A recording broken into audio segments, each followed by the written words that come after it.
Salut à tous. Je ne sais pas si pour vous Noël s'est bien passé, pour nous ça a été super. On a un petit peu de mal encore à s'en remettre, mais on est fidèle au poste et on vous a préparé une spéciale Joy. Toutes les manettes testées par nos labotesteurs. Si vous avez envie de jouer avec nous, le 3615 code France 3 rubrique Micro Kids ou alors votre fameuse carte multipoint 1, 2 ou 3, puis la touche ENT. La semaine dernière, je vous avais donné 3 propositions pour notre jeu caché et la bonne réponse était le choix numéro 2, Jaguar XJ 220. Avant de faire connaissance avec nos candidats, je vous rappelle que Delphine anime une émission de radio qui s'appelle Delphine et les Kids. Dans cette émission, il y a une séquence jeux vidéo. Pour tout savoir sur les horaires et les jours de diffusion, le Minitel 3615 code France 3 rubrique Micro Kids. Je vous rappelle également que Micro Kids, le magazine Tilt et la société Ubisoft organisent un concours de création vidéo. Le but de ce concours, créer votre séquence de la guerre des étoiles. Vous rassemblez des copains, vous prenez des costumes que vous pouvez fabriquer et vous essayez de refaire une séquence de 3-4 minutes inspirée du film et bien sûr le plus proche possible du film. Le message enregistré par la princesse Leia arrive après bien des péripéties entre les mains du jeune et fougueux Luke Skywalker. Aventure, nous voilà. Luke part à la recherche d'Obi-Wan Kenobi, le dernier des chevaliers Jedi. À part moi, bien sûr, mais le désert peut être dangereux. Vas-y. Les deux.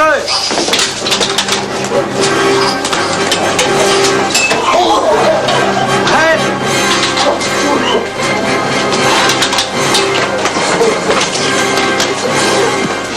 Maintenant, on découvre nos candidats. Dans l'équipe numéro 1, on retrouve Julien et Guillaume. Ils ont tous les deux 13 ans. Julien vient du Plessis-Robinson.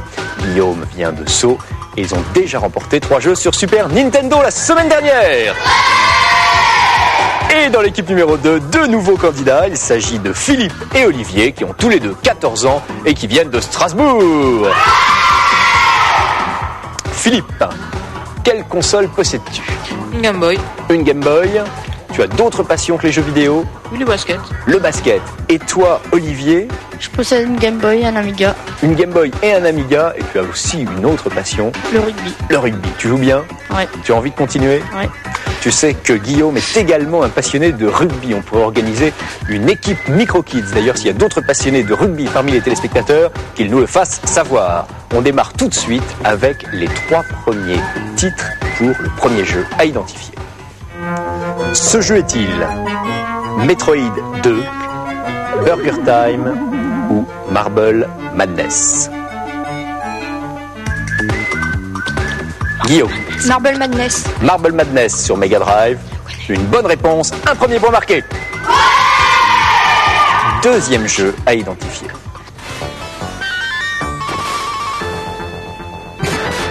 Ce jeu est-il Les Chevaliers du Zodiaque, Kadash ou Altered Space? 3 titres, un seul est le bon. Philippe. Je dirais le 3. Le 3, Altered Space. Une mauvaise réponse. Guillaume, est-ce que tu as la réponse? La 2.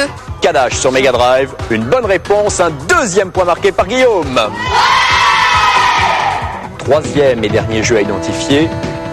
Je vous propose 3 titres. Final Fight, Street of Rage 2, Sengoku. Philippe. Je dirais Final Fight. Final Fight sur Super Nintendo. Une bonne réponse. Philippe sauve l'honneur et marque 1 point. Cela dit, c'est l'équipe de Julien et de Guillaume qui remporte cette première manche. On les retrouve tout à l'heure après l'actualité et le banc d'essai par nos labotesteurs des meilleurs joysticks sur console et micro.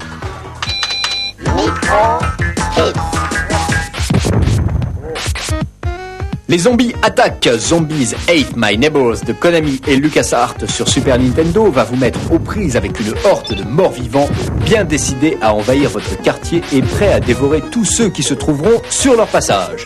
Les premiers niveaux sont assez simples, ils vous permettent de vous familiariser avec les divers éléments du jeu, tels que ces trampolines qui permettent de passer plus facilement dans le jardin du voisin. Votre but, sauver le maximum de personnes avant que les zombies ne leur dévorent le cerveau. Il faudra donc sauver tout ce qui a encore forme humaine, les bébés, les militaires, les touristes, les amateurs de barbecue, les vieillards, mais aussi les pom-pom girls, ce qui me plaît beaucoup. À la fin de chaque niveau, l'ordinateur calcule votre score en fonction du nombre de victimes que vous aurez secourues, et le jeu ne manque pas d'humour. Il est bourré de clins d'œil. Ici, on aperçoit Rambo en personne. Un peu plus loin, un niveau dans lequel vous serez poursuivi par d'ignobles tentacules tout droit sortis du génial Day of the Tentacle de LucasArts sur PC. Day of the Tentacle est génial, on ne le dira jamais assez.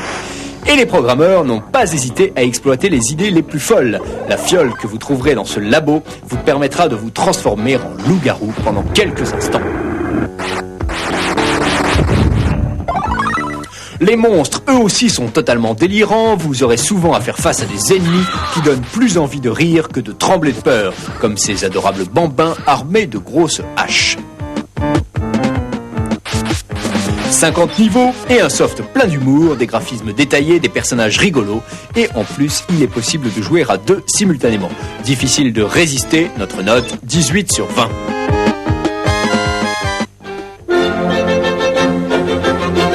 À première vue, rien ne différencie les couloirs de Dungeon Hack de SSI sur PC des couloirs de n'importe quel autre jeu de rôle à la Dungeon Master. Et pourtant, la succession de couloirs que nous venons d'emprunter n'a pas été créée par un programmeur, mais par le joueur lui-même. En effet, Dungeon Hack est le premier soft qui permet aux joueurs de fabriquer ses propres donjons. Avant de jouer, vous devrez sélectionner une foule d'options dans un menu impressionnant. On ne vous en dit pas plus, à vous de jouer. Vous décidez du nombre de niveaux, 11 à 25, de monstres, d'objets magiques, de trappes, de l'existence de passages secrets, de téléporteurs, de murs invisibles ou bien encore de la difficulté des énigmes qui pourront être résolues ou non sur plusieurs niveaux. Et avec tous ces ingrédients, l'ordinateur compose ensuite le plan d'un donjon dans lequel vous pourrez vous aventurer. Vous dirigez un seul personnage conçu suivant les règles ancestrales de Donjons et Dragons. Vous pourrez donc être guerrier, voleur, clerc, magicien et vous disposez des caractéristiques habituelles, force, dextérité, charisme, etc. 50 monstres différents, plus de 500 objets. Si on ajoute à cela une grande variété de décors et de couleurs, on obtient un nombre de possibilités quasiment illimité et une note de 16 sur 20.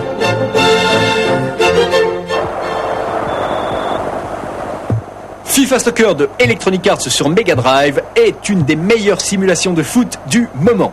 Le jeu offre une vue de terrain en 3D isométrique à laquelle les autres jeux de foot ne nous ont pas habitués, mais qui s'avère finalement très agréable. Le système de remise en jeu pour les touches et les corners est lui aussi très original et très pratique. Tandis que la fenêtre en bas à gauche de l'écran montre votre joueur, vous déplacez le viseur sur la partie du terrain où vous souhaitez envoyer la balle.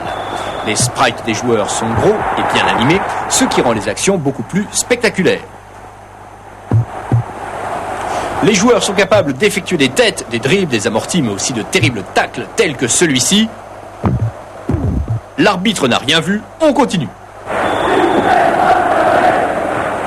Toutes les règles du football sont là, le soft propose 40 équipes, 500 joueurs et en cours de partie, vous pourrez modifier votre stratégie en positionnant vos joueurs en défense, en attaque et en milieu de terrain. L'écran stratégique est d'une remarquable clarté et tous les textes qui s'affichent à l'écran ont été traduits en français.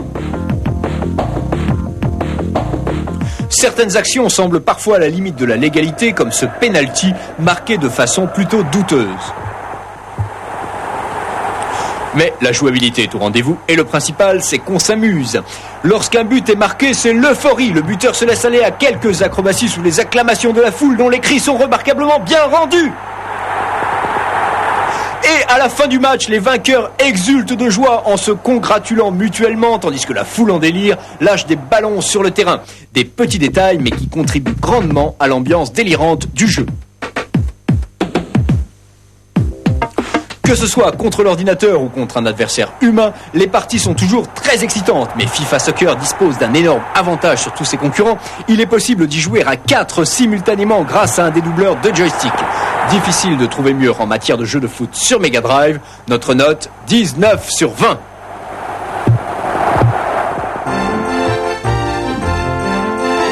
Fantasy Empire de SSI sur PC est un excellent mélange de stratégie et d'action qui utilise les règles de Dungeons et Dragons. Vous commencerez donc la partie en créant un personnage disposant des caractéristiques habituelles, force, intelligence, dextérité, etc. Vous prenez ensuite la tête d'une région dans laquelle vous allez pouvoir lever une armée composée d'orques, de barbares, de berserkers, de nains, de guerriers et autres races. Vous pourrez également construire des bâtiments qui vous permettront d'accroître encore votre puissance, armurerie, temple pour les clercs, tours pour les magiciens. Et une fois que vous vous sentirez suffisamment fort, vous pourrez attaquer les régions voisines afin d'étendre votre domination au reste du pays. L'utilisation de la magie est très importante. Avant de lancer vos troupes à l'attaque, vous pourrez utiliser la magie pour obtenir des informations sur vos ennemis, pour déclencher sur eux un déluge de feu, un tremblement de terre ou bien encore une invasion d'insectes. La phase stratégique cède ensuite la place à une séquence d'action au cours de laquelle vous dirigez vos troupes sur le terrain en déplaçant vos soldats un par un ou par petits groupes. Vous pourrez ainsi attaquer des châteaux à coups de bélier, de catapultes ou bien encore de balistes. Fantasy Empire est plutôt bien réalisé, il ne manque pas d'intérêt, d'autant que le programme est capable de gérer jusqu'à 5 adversaires jouant à tour de rôle, contrôlés par l'ordinateur ou mieux, par des joueurs humains. Notre note, 16 sur 20.